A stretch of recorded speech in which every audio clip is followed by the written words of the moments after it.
this little microphone that's got a lot of reverb on it.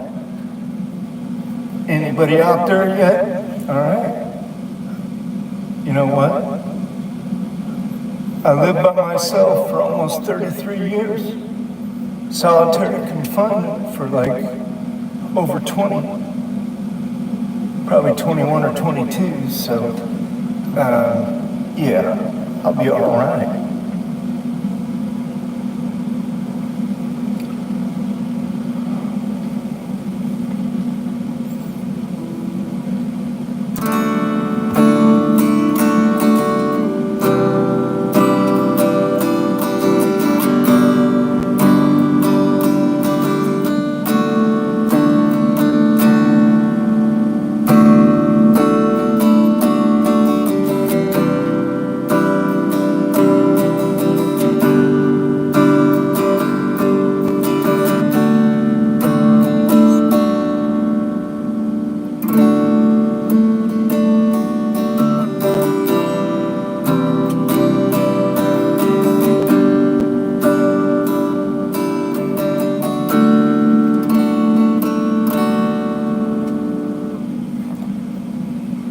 Yeah, still play a little bit. You know, when I was out at the ADX and busy trying to get attention to the play of everybody that was out there who wasn't getting proper medical attention, proper psychological services. Oh. Yeah, it's probably just too much, right? Probably too much on the echo thing. A lot of reverb. But when I was out there at ADX, you know, one of the guards came by and he said, "Hey, Powers, you know what? You're gonna need that little finger. You better let it heal. You better try to save it. You're gonna need it to play the guitar when you get out." And I was like, man, I'm never getting out.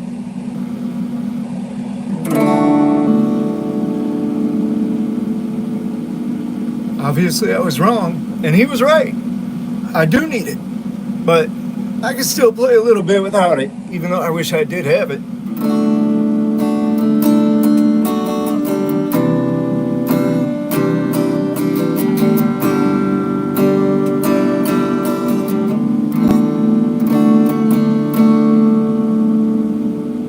Is there still an echo?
So, how y'all doing? Yeah. I was just telling a story about the guy out at ADX, guard out there. He came by my cell one day and he said, "You know, Powers, you better not take your other finger off. You're gonna need that." And I said, "Why? You know, I'm never getting out." And he said, yeah, no doubt about it. She's trying to punk me now. She's trying to get on my lap. She's pretty mad about this guitar. But yeah, he said, you're going to need it. If you're ever going to play the guitar again." Mike.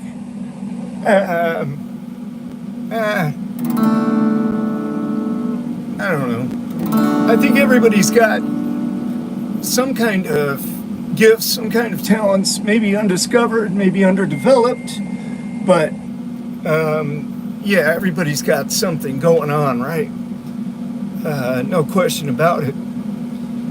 And, I just kind of, I picked up this guitar like over Christmas time. Actually, my mom got it for me. It's like $100 or something. But it plays good.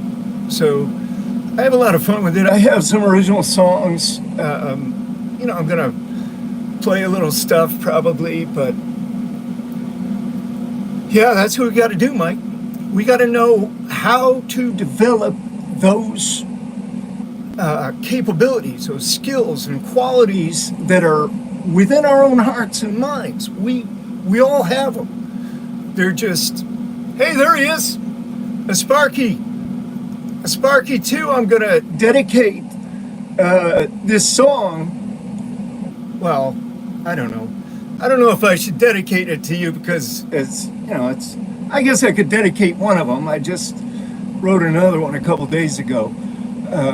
But I wanted to thank you anyway and give you a shout out for the good deed you did on the last live that I wasn't paying attention to, didn't see until the very last. And so forgive me for that, or Sparky 2. I really appreciate you. Yeah, there's no doubt. It's the world around us, Mike, that conspires to, and yeah, that ignorance is what it's called. It works through these other people, and some people, we call it an intelligence, but it really isn't. It's the opposite. It's clever, but it doesn't help anybody. It doesn't benefit anyone. And back in the day, it's always been the same throughout the centuries. People have known, like, how to get free from the prisons of the mind. There he is, John Wolfe. John, we're going to play a couple songs today, man.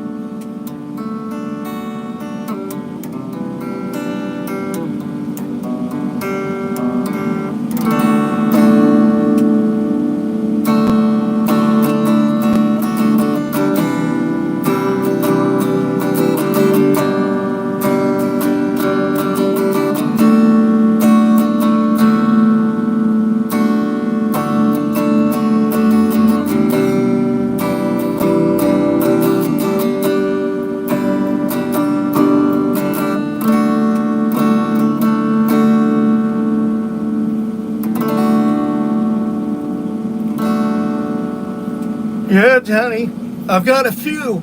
I got a couple of them. I got about a dozen maybe that I've already been working on, for a little bit since I've been out. But I was telling the story about, I told it 3 times, but this guard out at the ADX, he said, he came by my cell. He's a decent dude. You run into those guys every once in a while that are just level-headed. They're just, they're just good men. And this guy was one of them. And he stopped by my cell and he said, "Hey, Powers," he said, "quit messing with your fingers, man." He said, "You're gonna need them." I said, "Why? What for?" He said, "To play the guitar when you get out of here." I said, "Oh man, I'm never gonna get out of here." He's like, "Well, maybe not, but if you do, you're gonna need that finger." And you know what? He's right. You use that little finger for a lot of things on the guitar, but I've still been able to make it work. Sometimes you got to work around those disadvantages. But that's what Mike was talking about, is people that, we all have these capabilities, these qualities of the inner self. That's, deep within our psyche. There's these qualities and skills, but we have to develop them. It's called cultivation. You cultivate that fruit. You bring it out. You do those things, those practices that are designed to enhance those capabilities. So, I'm no more. Listen, I don't consider myself to be any better or any worse than anybody else on the face of this planet. We're all here together. We're trying to do the best we can.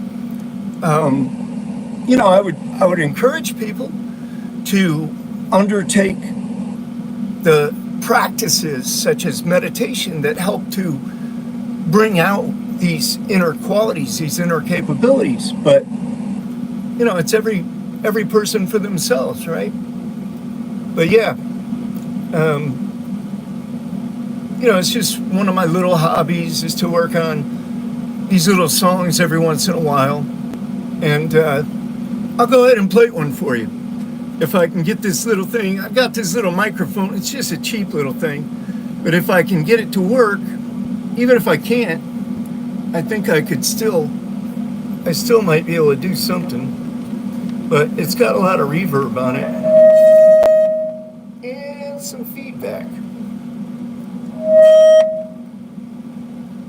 See, now that's kind of a Chinese torture right there. They might have done that purposely. All right, here we go. This is a song that I wrote for my sweetheart. Let's do this. John, do you still play or what?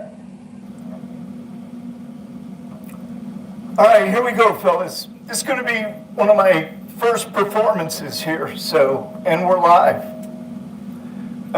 This is a song that I wrote for my wife.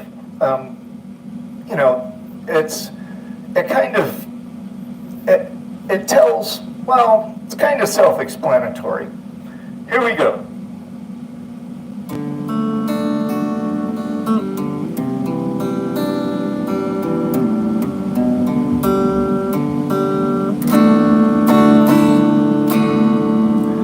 Lost and alone, abused and confused, you knew my every sorrow.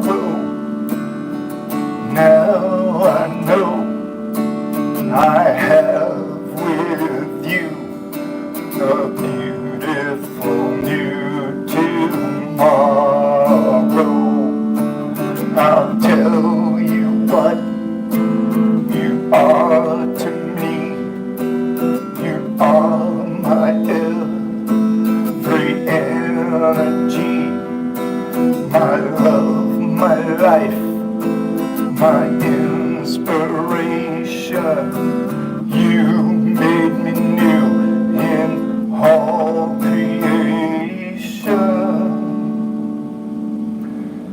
'Cause my love is yours and your love is mine, the comfort of my sorrow.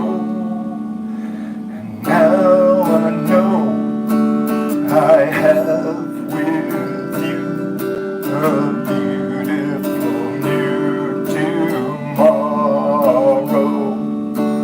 I'll tell you what you are to me.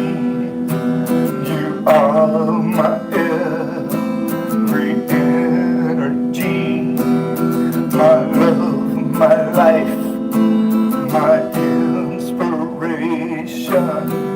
You made me new in all creation. Well, you came to me when I wasn't free and taught me to see the sunlight. Love lifted me and now I can be together with you for always. I'll tell you what you are to me. You are my every energy, my love, my life, my inspiration. You made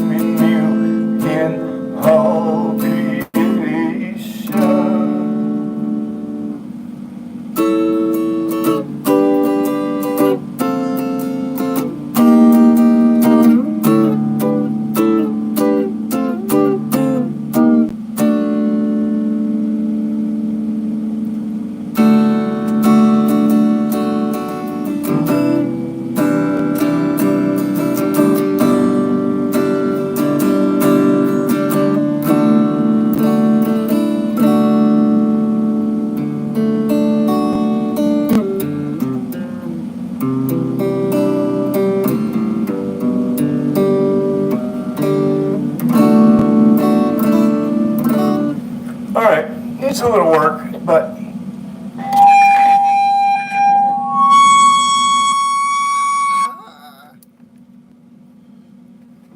needs a little work, but that's the gist of it.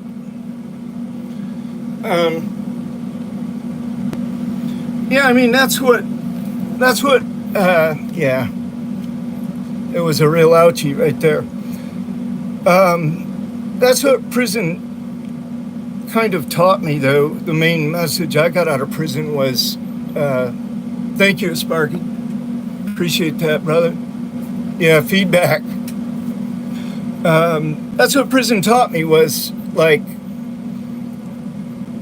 you can become a better version of yourself.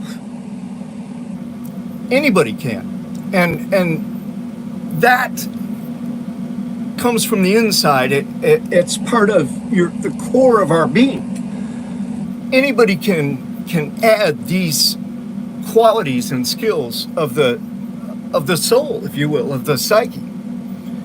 So, and it works.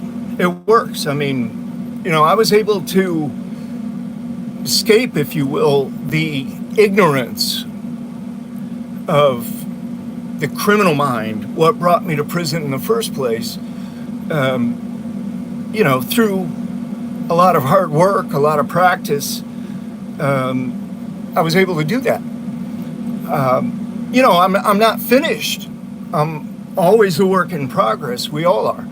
But yeah, we can build better versions of ourselves. We can build an internal strength, an internal wealth that far surpasses any material kind of wealth, for sure.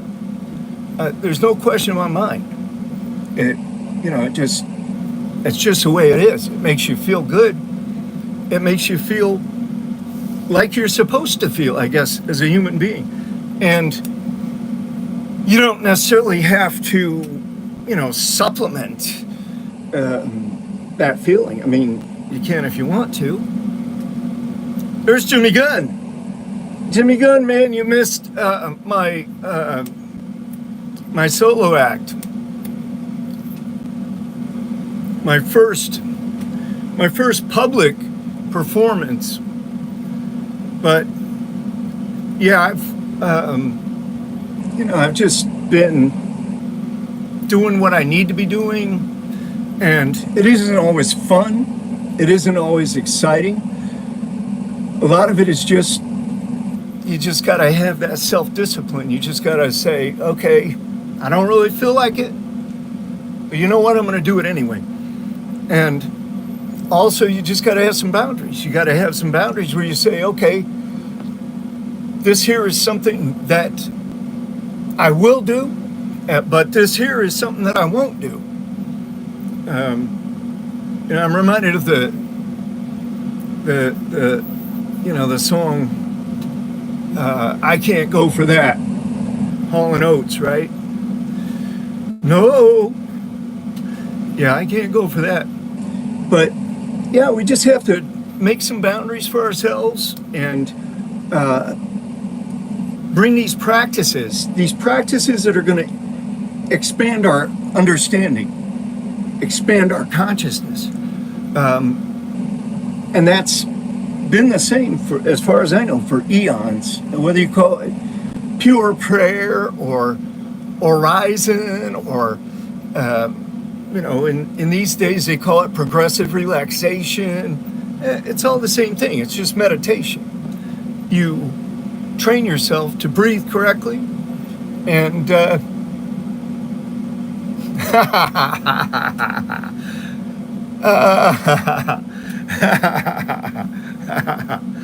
that's funny as hell, Johnny.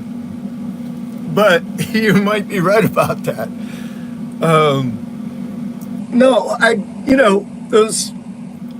those are just like, I've met people of all nationalities, all races that were very, very intelligent. They had very decent hearts. They had a lot of courage. They were loyal. You could you could rely on them. They were about something, right? They had stuff going on, and then I've met the opposite, the same way. So with the characters in Blockhead, I tried to come up with something kind of in the middle of all that. I don't want to stereotype anyone, but you know how the prison context, you really can't get by without a little bit of stereotyping, right? Just the fact that you're wearing, a striped suit of clothing, a striped shirt and pants, or an orange jumpsuit, or whatever, something that says jail or prison on it. You're stereotyped right there, right? And then, of course, when you do get out, that hangs with you in society. I mean, in prison or jail, it doesn't mean anything because everybody else is on the same same status. But when you get out here in the free world, then yeah, people do look at you and respond to you a little bit differently. So a part of my mission is, and a part of your mission should be to demonstrate, to show people. And that's why, so many of you guys are just doing such a jam up job. I mean, really. I mean, overcoming the obstacles, getting out there every day, doing what you're supposed to be doing. My diet is, I'm just gonna be truthful with you, Johnny. Chips, sandwiches, sodas every now and then, but I am trying to drink a lot more water these days. A few beers every now and then. The ramen noodles, look, we eat the ramen noodles too. We do. My wife cooks them, overcooks them a little bit, because, in the joint, you might give them like 3 minutes, right? 4 minutes at the most. I mean, I used to eat them right away. Sometimes I'd eat them dry. I'd just crunch them all up inside the bag and just empty the pieces into my hand a little bit at a time and just eat them like that. But yeah, I mean, who has been in prison or jail and hasn't? Yeah, there you go. That's a little while ago. Yeah, camping. Well, what are we doing? We're sort of camping out on the face of the earth, right? So, but I will say this: the food out here, I mean, obviously it's so much better. You've got so many more choices. You've got, I'm just as, my taste buds have been trained to be really simple. I don't like a lot of stuff, like extra stuff mixed in. I like stuff just being plain, really, just kind of plain. Yeah, I just eat basic foods, Johnny. But it's all good. It's all good. Just cruising along, doing my time out here now, right? Jimmy Gunn, you know what I'm talking about, man. We had some great cook-ups in there from time to time. And Jimmy, you remember the vending machines, right? They used to have them in A and B block, and guys used to go with a little bit of a coat hanger or metal rod, and they'd heat it up and push it through the plastic and pull the little cookies or crackers or chips or whatever out of there. And then, I don't know if you heard about that one, Jimmy, you probably did, where that dude, I think his name was Henry, probably not the Henry that's on board with us. No, I didn't that Henry. But Henry was cool, but he was wild, right? And this guy would come to fill the vending machines on the units. And he was short, and he was, kind of heavy set.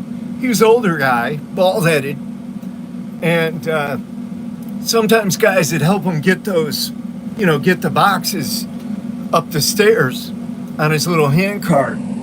And, he'd give him a few candy bars or something. Well, one day the dude he's got the machine open, he's bent over the machine, and he's filling up, the spaces in there with these candy bars or chips or whatever.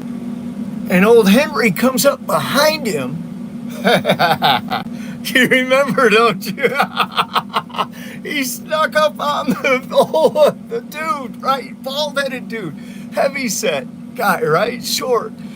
Old Henry come up behind him, snuck up behind him, and grabbed him in a hug from behind, and started dry humping the dude.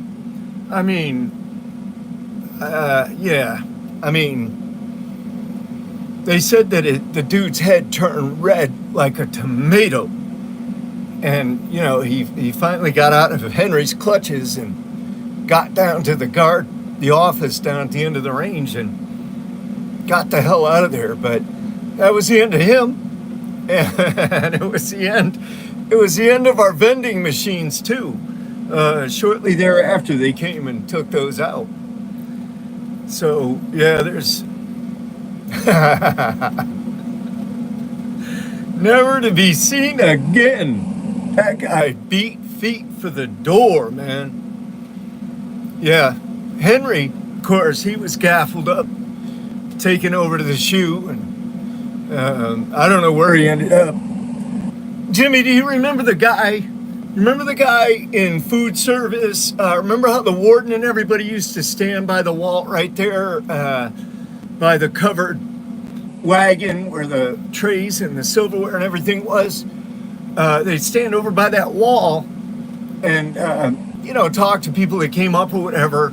I don't know if you remember, but there was a guy that came up and he's standing right next to the warden. The warden's standing like this. I think it was Henman. I'm not sure. But warden's standing there, he's looking out over the chow hall. You remember how packed it was and how noisy it was, and the AWs would all be lined up, everybody be lined up.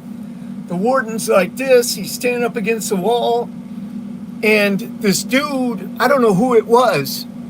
Yeah, the Wailing Wall. I don't know who it was, but this guy came up beside the warden, and the warden really wasn't looking at him. He's just kind of trying to ignore him. And the dude stood beside the warden and took all his clothes off, stripped naked as a jaybird. And he's standing there talking to the warden. He's taking off his clothes and he's talking to the warden, and the warden's just standing there looking around the chow hall. He doesn't even notice. But the AW next to him saw what was happening. He's like, hey, you gotta grab that guy. And then he kind of made a run, like a little bit around the chow hall, but they grabbed him and got him gaffled up and carried him out of there, took him to the hole. But yeah, there was some funny motherfuckers around. There was some shit that went down. That was some of the funnier shit right there. Yeah, those guys were wild. I don't know what they were thinking about or what they were trying to do, but they were pretty wild, that's for sure. Yeah. Jimmy remembers, that was the old days. That was the old Leavenworth. They turned it into an FCI. I couldn't believe it. 40-foot walls. And they turned it into an FCI. I don't know. I heard that they closed down Atlanta not that long ago. I don't know what they're doing with Atlanta, whether it's closed permanently or not, but I heard some kind of a news report that they closed that down. I think Lompoc's an FCI now. I think Lewisburg's an FCI, but they might have to. That used to be where the SMU program was, so they might have to turn it back into that because they've got some problems out at Thompson, Illinois. They got some big problems brewing out there. Some lawsuits and stuff that are some, same kind of stuff that happened at ADX, that happened at Florence to USP. It happens all over the place. I mean, it's hard to keep things under control. It really is. You think you got what, a few hundred staff and a couple thousand prisoners. So, yeah, the numbers really aren't on their side, but it's not like everybody's just going to say all at once, okay, let's do this or let's do that. So there is that. Yeah, the old Terre Haute, the old Terre Haute, the old death row over there. That's an FCI. Terre Haute was all right though. I mean, you had windows that open. You didn't have AC, but you had windows that open. You get a little air blowing through there. You could have your fans. Nice yard, beautiful yard. Man, let me tell you, I was on that yard every time I got a chance.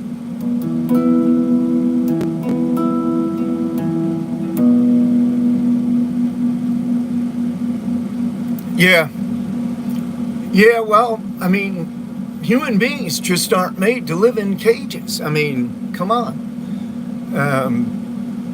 We'd like to think of ourselves as being a little bit beyond that. I mean, our physically, I guess, we do it easily enough if we're given some kind of a starvation diet, at least enough calories for the physical body to survive. But the mind, the human mind really isn't made for captivity. And, you're going to spend all these billions of dollars, hundreds of thousands in any particular case to get a conviction.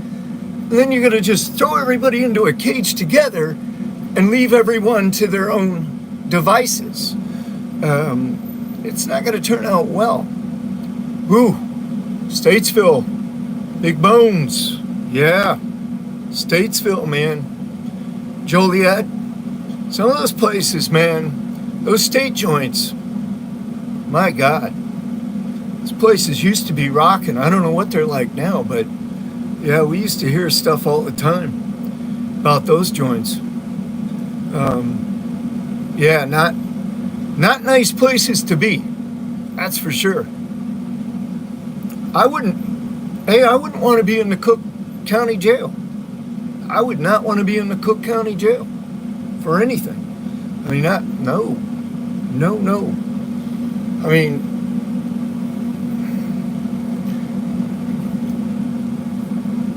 I know they used to, Jimmy. They used to have that big salad bar. You could eat off that salad bar. Hamburger day, Wednesdays, had the ice cream machine going. You could feast. When I first got over there, I was like, I was a fish, man. I was coming out of the county jail down in Tampa and, still wearing boat shoes. I went to the chow hall. It was hamburger day. I was like, wow, you can go back up and get another hamburger? The guy said, yeah, man, go. You can keep going through as many times as you want. So I'm like, I got this extra hamburger and I'm wrapping it up in the napkins and sticking it in my sock and smuggling it out of there. And yeah, it was, I think Boss Hogg had just left out of there like a little bit before I got there.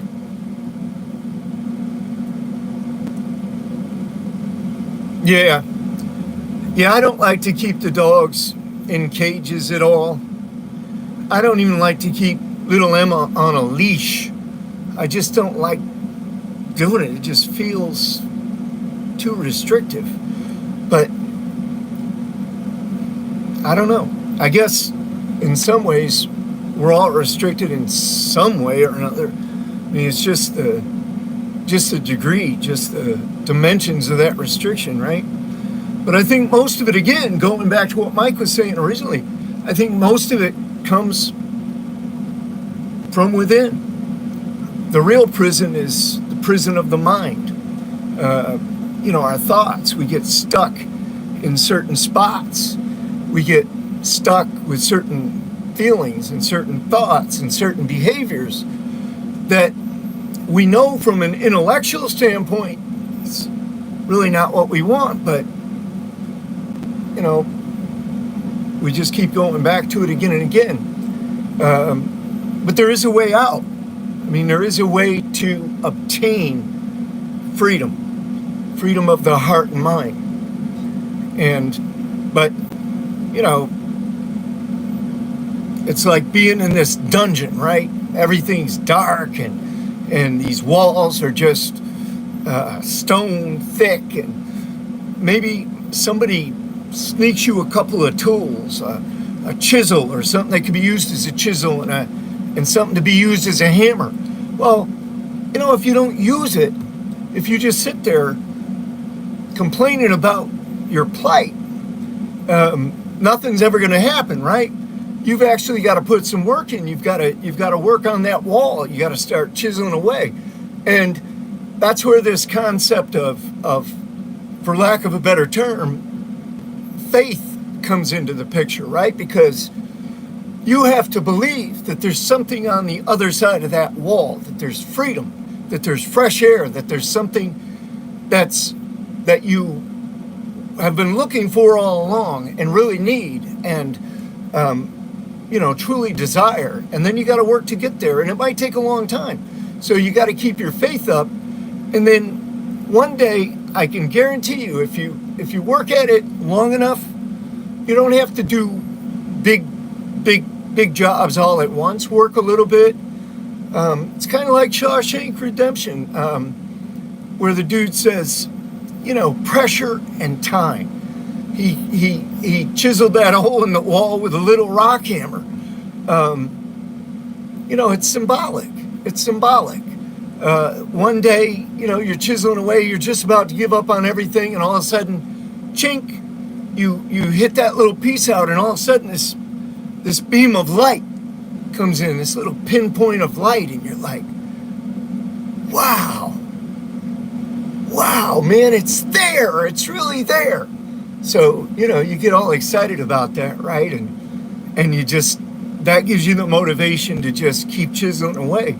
And that hole gets bigger and bigger, and then all of a sudden, it gets big enough for you to go through. And I'm speaking symbolically. I'm speaking about this process of personal growth and development. Who's at Peterstown? What's happening, man? Glad to see you, brother. I gave these guys a little bit of a premiere of one of my little folk songs earlier on. I'm going to put a couple other ones together. I'm working on them. I got about 12 of them, but my problem is my brain is like cottage cheese, or Swiss cheese rather. It's got so many holes in it. I can't remember the lyrics. It's like, okay, I wrote this and I'm trying to memorize this, but I'll goof up on the lyrics for sure. There's only a couple of them that I really remember, and those are mostly love songs that I wrote for my wife. But yeah, I mean, we just got to keep going. We got to keep striving for this goal of achieving a better version of ourselves. And better is incremental. And it's not really, it's not usually some massive transformation all at once. It's incremental steps, incremental improvements. And that just boils down to the way we think about things, the way we process the events of our lives, the way we feel about ourselves, the way we feel about our own circumstances. and then being able to overcome these challenges, these situations that we find ourselves in, these, well, we call them problems usually. I just call them challenges. I think of them as challenges, and then I try to think of ways to overcome or to rise up to that challenge, to meet that challenge with a hearty attitude, with a can-do attitude. Yeah, we can get through this. We're going to get through it. We're all going to get through it. Wherever we're at right now in our lives, I can guarantee you that by this time next week, we will have dealt with several obstacles that got in our way, and sometimes we'll be successful, sometimes we won't. We'll make mistakes. We have to embrace the mistakes as well, right? So these are the things that I learned the hard way, because I'm a hardhead. Wasn't like I could learn from somebody else's mistakes. It wasn't even like I could make a mistake and learn from it the first time. I had to keep going through stuff in order to be able to learn.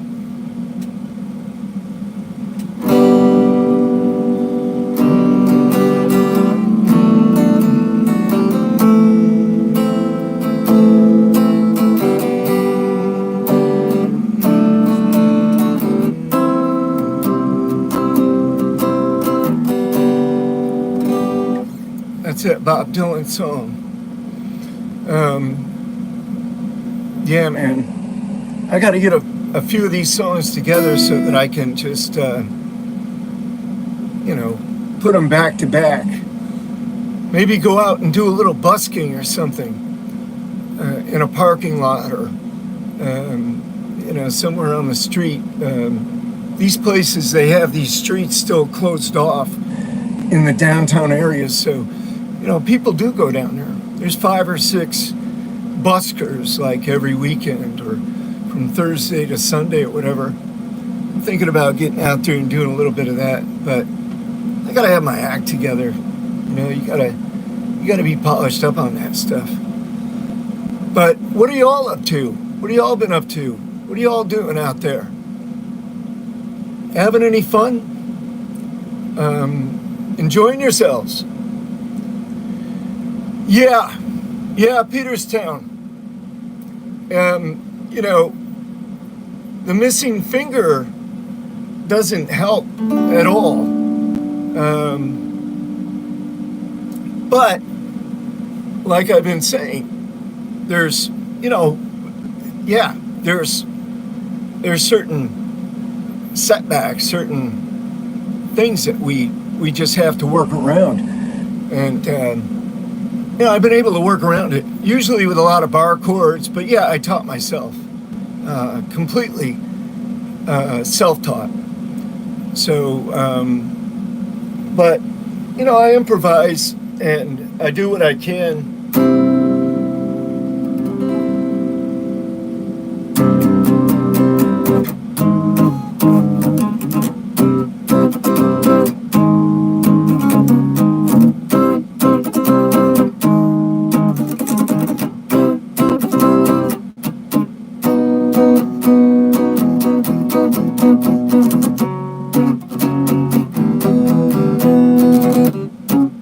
That's one of the little melodies that I'm working on for the Time Tracker theme song. So I got some lyrics behind it, and the next time we meet, I'll be better prepared to at least, I'll do a couple of songs next week. I'll do the Time Tracker song. I'll do another one too that you guys will really enjoy. It's about an escape out of prison. So, yeah, it's just these little stories, just these little kind of like, I don't even know what kind of music you'd call it. It's just my music, just stuff that, I like or am able to play. I'm not really a singer. I'm not a great player, but or musician, but Every once in a while I can put a little something together that sounds halfway decent and tells a story. At least it makes me feel good about myself. But yeah, we got to do things that make us feel good about ourselves, right? We've got to, there's no need to go around feeling this way or that, feeling down or depressed or anxious or unworthy. I think a lot of us are too hard on ourselves. We just got to realize, hey, we're human beings. We're all here together. Nobody's really any better or any worse than anyone else, because we all face the same eventual fate. So, 99 years from now, 99.9% of the over 8 billion people that are on this earth right now are going to be gone. So, yeah, life is short, but I think there is a purpose to it. I think that purpose is to learn more about ourselves. We learn things every day, but we have to take a look at ourselves. We have to look deeply. We have to meditate. We just have to discipline ourselves to just sit and relax and breathe and try to clear our minds. It's not that hard to do if you start out easy and work your way up. I mean, I put this book together, the Bon Po Yoga course, and I've been doing yoga and meditation for probably almost 25 years. I don't know exactly how long now, but yeah, exactly, Peterstown. It's personal growth and development. I mean, that's how we build the real wealth, because that's the wealth that we possess forever. That's the wealth that can't be lost. Nobody can take that away from you. And it all happens within our own hearts and minds. When we start to develop these characteristics, these qualities, these skills, and there is a set of them. There is a standard set, that I've tried to define in the manual program. And the manual program was something that came to me when I was at ADX, and I've used it ever since. We use it every day. Before we get up, we do our instruction, and we just get quiet and get into our breathing and relax our minds, and we listen to the instruction for the day, and then we go out. We get up and go out and get about our lives, but we try to practice at least that instruction for that day, so that we begin to have some actual experience. And then little by little, these qualities, this value, this wealth of the human soul begins to grow. So I'll tell you right now, each and every one of you, I don't care where you are, who you are, what you've done, you're better than what you think you are. And maybe not quite as good as what you sometimes believe. And what I mean by that is, sometimes our egos carry us along a little bit, and we can become overconfident, but sometimes we get down on ourselves. And we think, oh man, my life sucks, it's a waste, I don't want to do this. And I've been there. I've been right down to the depths of that pit. And I was fortunate. I was fortunate that happenstance smiled on me, or at least lent me a hand and helped me to get up out of there. But again, you can be in a pit and somebody throw a rope down. If you don't grab a hold of it and start climbing, you're just going to stay in that pit. So when you see a process or a practice that has been proven to work, has been proven to produce a better quality person or a better quality you. Use it. Keep using it. Keep doing what works and get rid of what doesn't work. That's what I did.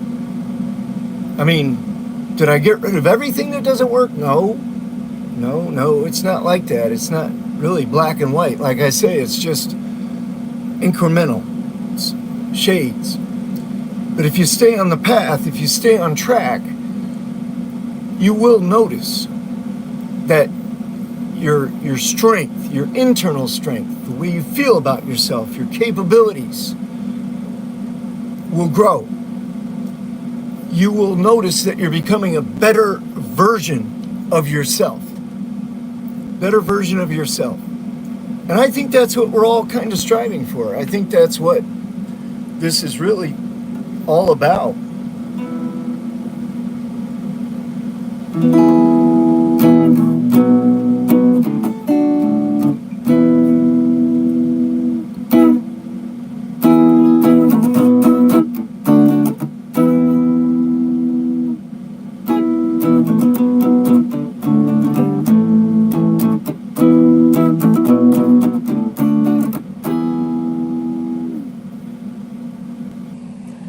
Yeah, so I've kind of went on a little bit, but I mean, my goal is to help promote what little bit of information I have, what little bit of understanding that I have. I'd like to try to give some of it away to those who want it. I mean, everybody needs it. Everybody needs something along those lines. Everybody needs to be involved in some way. And I think everybody is involved in some way. But there's some techniques that work, there's some that don't. The drug addiction, the alcoholism, the criminal lifestyle, I found they don't work. They don't work. It's not just that they don't work for me, it appears that they don't work for anyone. So, you got to get away from that stuff for sure. And, the way to do that is to just begin to recondition your mind. And the start of reconditioning your mind, I believe, is just simple meditation, just being able to sit still for a few minutes and put your attention, your mind's eye, on your breath as it goes in and out of your body. Just keep your attention, your focus on the breath. Find yourself thinking thoughts, just say, okay, damn, Sparky, wow, man. Appreciate you, brother. Appreciate you so much. Thank you. Appreciate that. And I appreciate last week equally. That's a big deal. That's a real big deal. And I'm thankful to the fellow who pointed out to me that I missed it last week. But, like I say, I'm not infallible, but I'll tell you this much. I'm your friend. I'm your friend, and I'll be your friend until the very end. I'll be your friend, and whatever I can do to help you guys, any kind of yeah, definitely. But I went through the paces. I had a lot of training in those last years. After the ADX litigation, the Bureau of Prisons was forced to build these residential treatment units, and for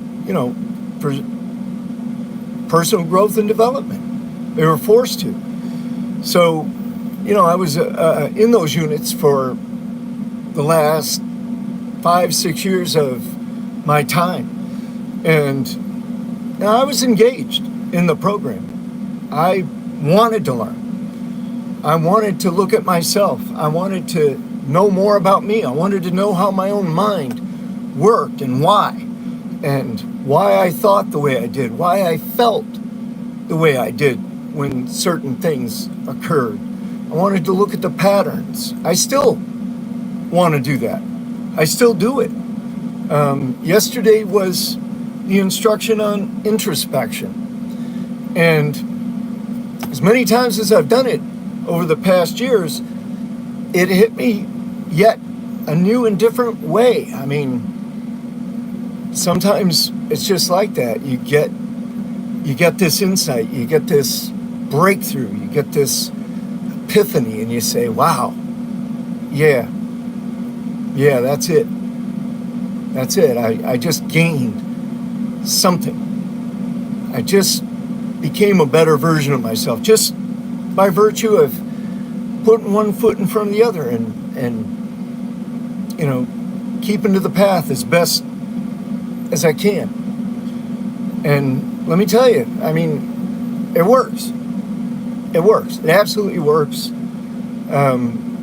If we don't learn it as children, if we're not learning it as young children, it becomes more and more difficult to learn, especially when you're in your teens and your 20s and your early 30s. Maybe by the time you hit 40, you start to maybe come into a place where you're a little more open to learning. But hey, Tom. Yeah, Tom, I'll tell you real quick. I didn't have any tattoos. Well, I had one tattoo of an eagle on my chest when I went to prison. Didn't have any for 30 years, 27, 28 years. I didn't have any tattoos. And then I had a dream. I had my friend committed suicide.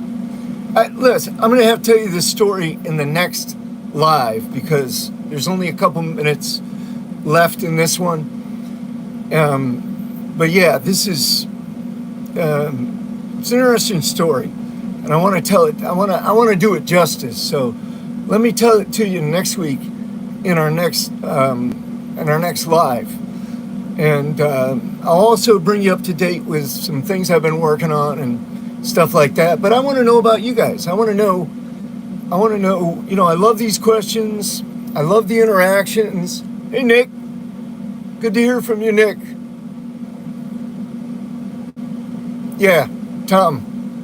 Come back next week, man. We'll give you the notification. You guys got to hit your notification. You got to hit that bell or whatever it is, or go to your settings and turn on that notification. And we'll put it out. We'll put it out a couple different ways early enough so you guys will know when it is. But really appreciate you guys. And Sparky too. Thank you so much. Super shout out to you, man. Thank you, brother. But yeah, all of you guys. I just, I love you. I love hearing from you. I love your questions. I love interacting like this. And so we'll do some more of it. We'll have another live next week and every week thereafter. I mean, I want to do this continuously. So let's meet back here again. I guess same day, same time, same bat channel. So I'll see you guys soon. I wish you very pleasant experiences, even if they don't seem pleasant at first. If you've got a good attitude about it, and if you look for the positive instead of the negative, I'll guarantee you there's a positive side to everything. Yeah, Emma straight out, she just punks me around. I mean, and I have to go for it. What am I to do? She makes me play. I mean, she forces me to. She won't take no for an answer. She forces me to give her belly rubs. She's just, she's just all up on me. So, but what am I gonna do? She's one of my girls. I've got a couple really, really important, precious girls in my life, and she's one of them. And my wife is the other. So, yeah, we have to get Emma in the picture. You know, we have to keep Emma. Yeah, wait till you see. Wait till you see what we've got. Some other clips of Emma that are really killing. But I wish you guys the best over the weekend. Have a good week, a good weekend. I'll see you back here Tuesday, same time. I'm out, brothers.